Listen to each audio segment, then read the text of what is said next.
సమస్యలు ఉన్నాయి. రాష్ట్రానికి ఏం ఉపయోగం మీ వల్ల?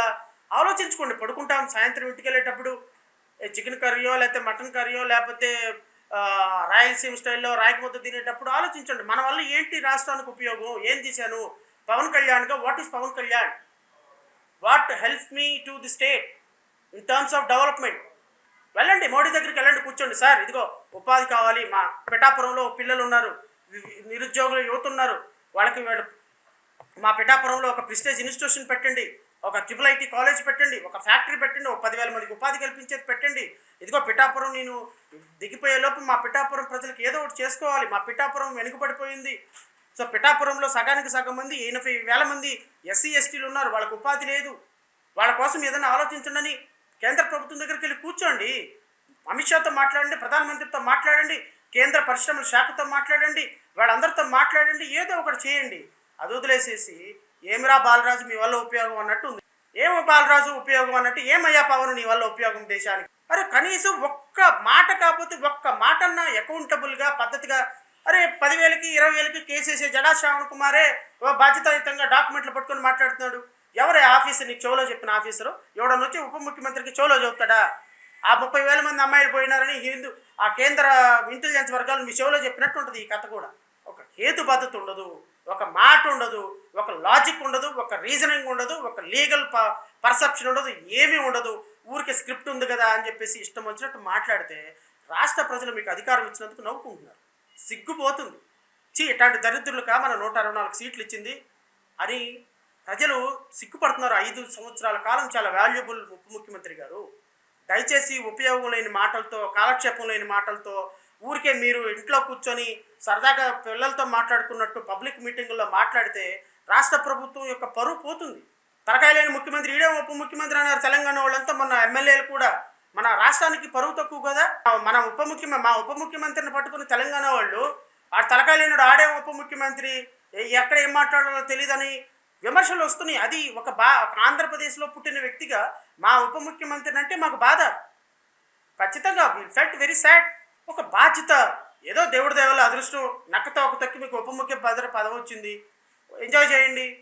ఈ 4 సంవత్సరాలు 5 సంవత్సరాలు దిగిపోయిన తర్వాత మీరు జీవితంలో అయ్యేది లేదు, సచ్చేది లేదు. ఇంకా ఈ 4 సంవత్సరాలు ఇదిగో గోడ మీద పెట్టుకోవడానికి 4 ఫోటోలు ఉండాలి కదా చెప్పుకోవడానికి.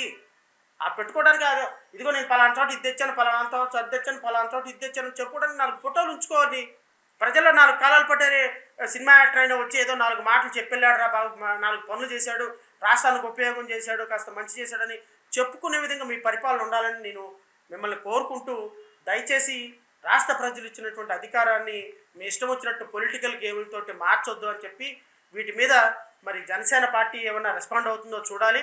రెస్పాండ్ అయితే రాష్ట్రంలో ఉన్నటువంటి రమారమయ్య ఉన్నటువంటి 140,000 ఎకరాల ప్రభుత్వ ఫారెస్ట్ భూమి బయటకు తీసుకొచ్చి, ఫారెస్ట్ భూమిలో ఎవరైతే ఆక్రమించుకుని ఉన్నారో రాజకీయ నాయకులు వాళ్ళందరికీ కూడా ఆశ్రమాలు కట్టుకునే వాళ్ళని, ఇళ్ళు కట్టుకున్న వాళ్ళని, లేకపోతే ఫ్యాక్టరీలు కట్టిన వాళ్ళందరినీ కూడా వీళ్ళు చర్మం ఒలిసి వాళ్ళ కీళ్ళు ఎరక్కొట్టి వాళ్ళని రోడ్డు మీద కూర్చోబెట్టి ఆ ఆస్తులు మొత్తం ప్రభుత్వానికి అప్పచెప్తారని మనస్ఫూర్తిగా కోరుకుంటూ, మీడియా సోదరులందరికీ నా ప్రత్యేకమైనటువంటి జై హింద్ తెలియజేస్తూ, ఎవరైనా మిత్రులు ఏమైనా ప్రశ్నలు అడగాల్సి ఉంటే యువర్ వెల్కమ్. పవన్ కళ్యాణ్ గారు ప్రశ్నించడానికి డబ్బులు తీసుకుంటున్నారు, పవన్ కళ్యాణ్ గారు ప్యాకేజ్ ఇస్తారా అని చెప్పేసి అన్నప్పుడు ఒక ముఖ్యమంత్రి నా కొడకల్లారా నన్ను విమర్శిస్తారా అని చెప్పు తీసుకొని జనసేన పార్టీ కార్యాలయంలో ఒక పెద్ద చెప్పు తీసుకొని 1000 మంది హర్షాది ధ్వానాల మధ్య ప్రకటించారు కదా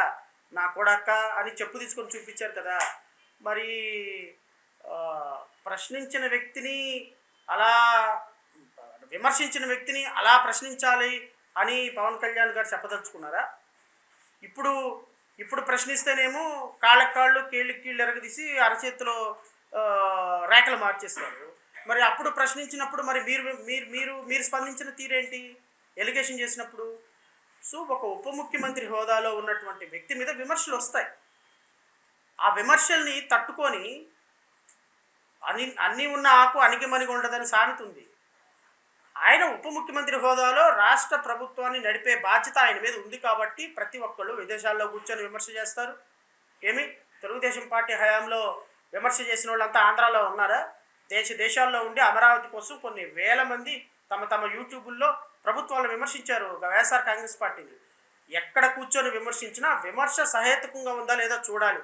ఇప్పుడు పవన్ కళ్యాణ్ గారి మీద విమర్శ చేశారు అంటే పవన్ కళ్యాణ్ గారిని వ్యక్తిగతంగా విమర్శ చేసినటువంటి, వాళ్ళ పిల్లల్ని వ్యక్తిగతంగా విమర్శ చేసినటువంటి వాడు ఒకడు ఉన్నాడు, రౌడీ షీటర్ బోరుగడ్డ అనిల్. అలాంటి వాడిని మేమందరం విమర్శించలేదా? వాడిని జైల్లో వేయాలి, వాడిని ఎన్కౌంటర్ చేయాలి, ఇట్లాంటి వాడు సమాజానికి దుర్మార్గుడు, ఇట్లాంటి వాడు ఉండకూడదు. పవన్ కళ్యాణ్ గారిని వ్యక్తిగతంగా వాళ్ళ పిల్లల్ని వ్యక్తిగతంగా మాట్లాడటం కరెక్ట్ కాదని మేమందరూ విమర్శించలేదా? పవన్ కళ్యాణ్ గారికి వారి కుటుంబానికి బాసటగా నిలబడలేదా? సో ఇప్పుడు ఈరోజు మీడియాకి ఆయన ఏదో పెద్ద హైప్ అయిపోయి ఈరోజు మీడియాలో కూర్చోబెట్టి 1,00,000 2,00,000 వ్యూస్ వస్తున్నాయి. ఇలాంటి వాళ్ళ వల్ల సమాజానికి ఏం ఉపయోగం లేదు. మీకు ఉపయోగం లేదు, నాకు ఉపయోగం లేదు. ఏదో 4 రోజులు మాట్లాడతారు, ఫుల్గా అందరు చూస్తారు, మళ్ళీ అన్నీ క్షమాపణ అడుగుతాను. ఈడ కూడా మహాసన్ రాజేష్ వీళ్ళందరూ ఇలాంటి వాళ్ళందరూ ఒక బ్యాచ్. వీళ్ళందరూ ఏంటంటే తిట్టడం, 4 రోజుల తర్వాత అందరికి క్షమాపణ చెప్పడం. Because it is a tactics. పొలిటికల్గా వీళ్ళు విమర్శనాత్మకంగా కాకుండా వీళ్ళందరూ కూడా ఒక ఎలా బతకాలి అంటే ఇలాగే పాపులారిటీ అవ్వాలని తీసుకొచ్చుకునేవాళ్ళు. సో పవన్ కళ్యాణ్ గారు కూడా నేను చెప్పేది ఏంటంటే వ్యక్తిగతంగా ఎవరైనా విమర్శలు చేసినప్పుడు ఖచ్చితంగా అది వ్యతిరేకం. కానీ పాలసీస్ పరంగా ఎవరైనా విమర్శ చేస్తే పవన్ కళ్యాణ్ గారు ఈ విధంగా రివోల్ట్ అవ్వటం, ఈ విధంగా రియాక్ట్ అవ్వటం అనేది కరెక్ట్ కాదు. చంద్రబాబు నాయుడు గారి తరఫున కేసులు విత్డ్రా చేసుకున్న దాని మీద కేసు వేసాం. ఈరోజు ఆర్గ్యుమెంట్ కూడా జరిగి 11:15కి 11:20కి అక్కడ ఆర్గ్యుమెంట్స్ అయినాయి. నేను 12 గంటలకు ఇక్కడ ప్రెస్ మీట్ స్టార్ట్ చేశాను. సో మేము we are fighting against our party, against corruption అండి.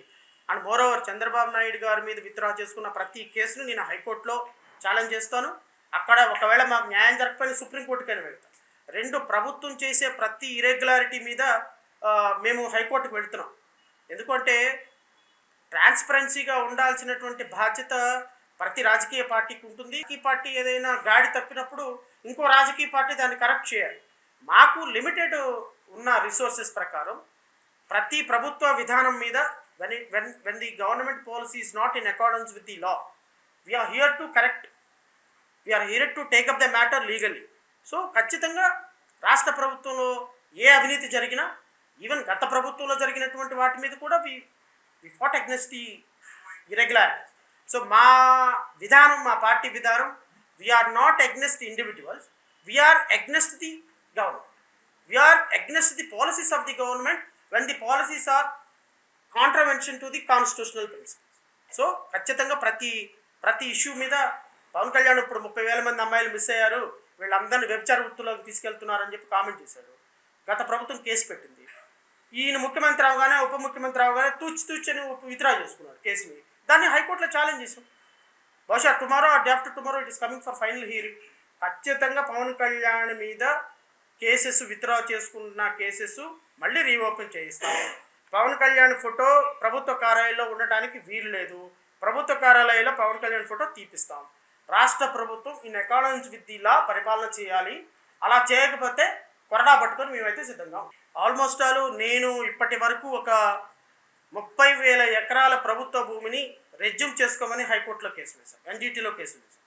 ఆల్మోస్ట్ నా పరిధిలో నేను ఒక 30,000 ఎకరాలని బయటకు తీసుకురావడానికి నా ప్రయత్నం నేను చేస్తున్నా. ఎన్జిటీలో ఒక 10 కేసులు ఉన్నాయి, ఏపీ హైకోర్టులో 20 కేసులు ఉన్నాయి. So we are trying to get back those lands. గవర్నమెంట్ని కమిట్ చేసి గవర్నమెంట్ అధికారులని ఇప్పుడు చేమకుర్తుందండి.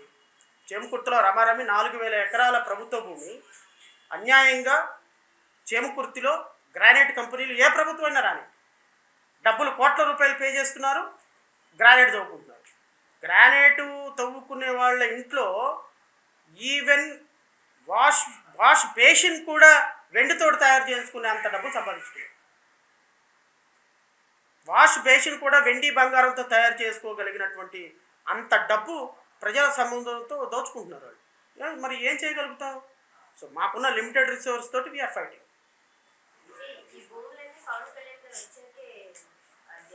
అమ్మ పవన్ కళ్యాణ్ గారు రాకముందు చాలా భూములు వెళ్ళిపోయాయి. పవన్ కళ్యాణ్ గారు వచ్చిన తర్వాత కొన్ని భూములు వెళ్ళిపోయాయి. నేనేమంటానంటే పవన్ కళ్యాణ్ గారు రాకముందు జరిగింది కాబట్టి ఈ తప్పు నాకు సంబంధం లేదంటానికి లేదు.